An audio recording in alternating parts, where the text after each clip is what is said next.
But he's 36. Like, there's going to be a time when Hikaru's sitting in his pineapple shirt and he's not playing chess anymore, and he's just going to have to watch me win tournament after tournament. He's going to be too old to even compete. Like, my reign is going to last so long that he's going to be at the age of like like he can't even walk anymore, and I'm still going to be winning. It's old fogey Hikaru with the black pieces in this game, playing the Sicilian against that young whippersnapper Hans Niemann, and showing him why you don't trash talk the #1 rated player on chess.com. This is 3-0 Thursday, a brand new weekly Blitz tournament, gets played 3 times in the Thursday as well. This was played on the 13th of November. We love it when these guys get paired. It's on chess.com. It's exciting. It's fast. It's Hikaru playing a hyper-accelerated dragon here. And after pawn c3, going for the big center, Hikaru does similar, not to be outdone.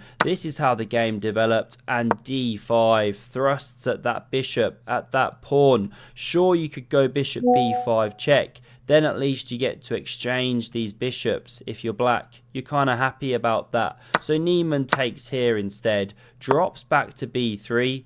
d3 would have been clumsy, biting on granite.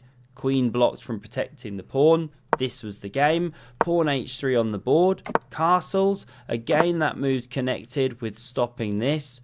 This is where the pressure is going to come from black soon. Knight f5 on the way as well.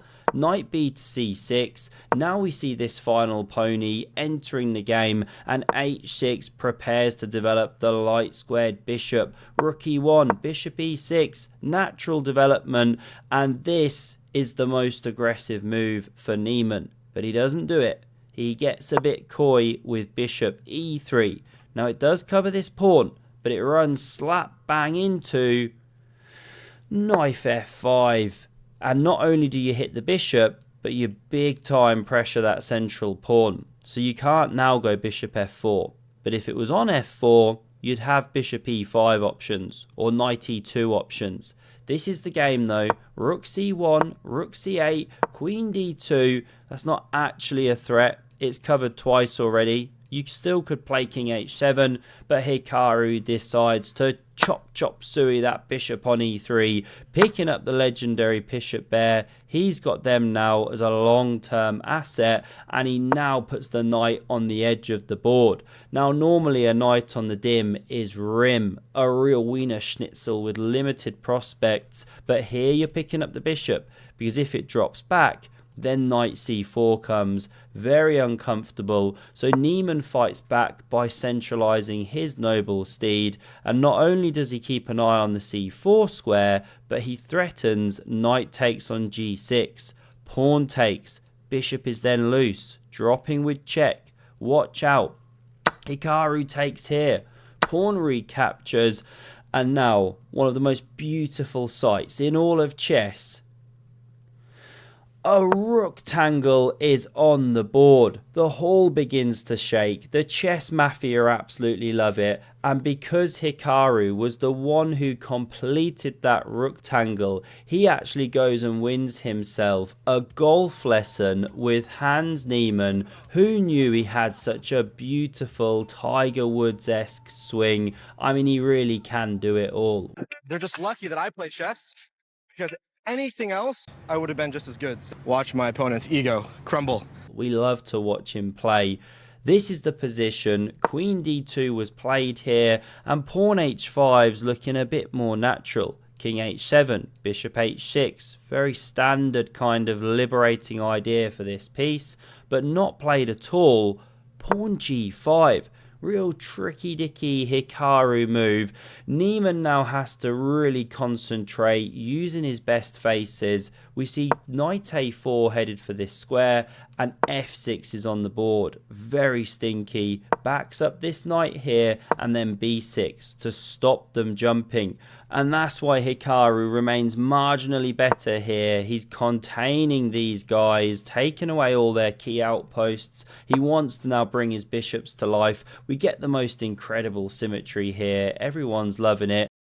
Mushrooms. Rook e3 played, and bishop f7 opens up the tension down the e-file here. Knight d1 back. we get rook takes on c1, queen recaptures, bishop f8, rotating into the game, of course. Now we see another takes here, all of the rooks going into the blender, everyone's been rook rolled, bit of pressure on the pawn here, bishop g6, headed for e4 perhaps, a real wooden shield, and after a5, clamping perhaps on b4, even threatening to do some of this soon, we get queen c1, shuffling, waiting. Hikaru now gains space. g4 is a threat, so knight h2 fights back. I mean, yes, Hikaru's playing great stuff, but Niemann's going toe-to-toe with him, only just down on the clock. We see pawn f5, and would you look at that? A huge space gain from Hikaru. Somehow when the top grandmothers do it, it makes complete sense. They're restricting those knights. When you or I try and do it, it looks something like this. Should we really be advancing those pawns? Is this what the grandmasters would do? Oh no, we just got checkmated. We're overextended. Knight d1 is now played, hitting the pawn. Bishop covers. Now this one heads back into the game. Bishop f6, queen d2 on the board, and f4 from Hikaru. Liberates the bishop, gains space, but an excellent fight back move from Hans. Pawn h4. Saying you take me, I take here, your structure's a mess, your king's exposed. So queen f5's excellent, takes, bishop recaptures, f3 now a threat, opening the eyes of this guy, so queen d1, but anyway Hikaru plays this brilliant move. Pawn f3, giving a pawn, but liberating this bishop in the process. Now knight g3 was first inserted, queen backing off, and now don't take with the queen. We're in the back cave, analysis mode. Black actually gets a really good endgame. It's quite phenomenal just how good this is for black, despite being a pawn down. But they're doubled, the bishops are raking. It gets very problematic apparently. Didn't click too far from here, but takes with the pawn was played. Best move. Hikaru discombobulates the knight. It drops back. You could play bishop h5. Hikaru's kicking himself he didn't, but it wasn't winning, just a better move, slightly. Knight h2 on the board. Bishop h5 now, and knight g4. But what's so impressive about this scramble here is what Hikaru does with his bishops, with his queen. Watch this. Queen e2 is played, and now queen f4 sets up this horrible threat of mate in 2. You know, let's play a random move, then takes with check, pawn recaptures, and there's a checkmate. So you got problems you have to solve. There's only one move to stay in the game here. It's queen e6. Niemann doesn't find it, because now if takes, there's takes with the queen and counter check. And here actually it's white winning the game. Pawn takes is best. This is dead lost. So of course that would have been the best way to go, but it wasn't played. Knight e5 instead. But now it's Hikaru's turn to blunder. He should take on d4. It's just game over. Defense removed. Knights hopping all over the place. Say you stumble back here. Then there's takes with check. So on and so forth. Not played. Hikaru goes for this. Suddenly we're back level. Pawn recaptures. Pawn d4 hits the knight. It centralizes, takes on f3, restoring the material, but these pawns are doubled. Hang on a minute, is it restoring the material? Only momentarily. White now goes a pawn ahead, but Hikaru, unafraid, marches in his king, and he can see he's got some real play. Past d-pawn, dangerous bishop, pawns on both sides, which helps the bishop. King g3 very playable, but this one was played. Jettisoning a pawn just to activate the king. Love the ambition, love the prowess that Hans Niemann's got, the killer instinct, but Hikaru's on his level. He covers with the bishop. You could go knight f3, even b4, saying fine, if you take, you've really stymied the progress of these pawns. But not played. We get this. Pawn b5 now, king g5 back, bishop h7, Staying in touch with this square before d3 comes, and now king h6 is a massive mistake because in this position there is a winning concept. Can you find it? The winning idea is leaving the bishop to hang and activating the king. I mean, when you start thinking of a king as being worth 4 points, you really start to understand some of these endgame concepts, right? You just run through these pawns, one sample line, there she goes. So, this was a possible way to win the game.